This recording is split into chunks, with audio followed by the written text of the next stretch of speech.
Afya Mtaji na Dr. Kifimbo. Maradhi ya tumbo kunguruma au kiuno au choo tapu inatokana na matatizo ya kuweza kuingiliana baina ya mwanaume na mwanamke kwenye hedhi.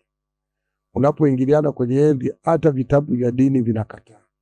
Lazima utapata maradhi ya tumbo kunguruma, kiuno, choo tapu. Kama ni mwanaume, unakosa nguvu za kiume.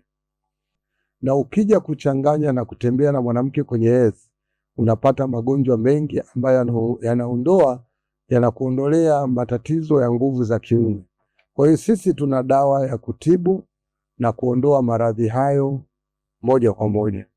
Wafike katika ofisi zetu, tuko hapa Machinga.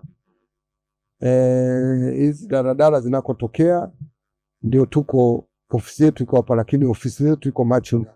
Ukiuliza mtu yote pale Machinga, tunatibu magonjwa haya. Kalema TV.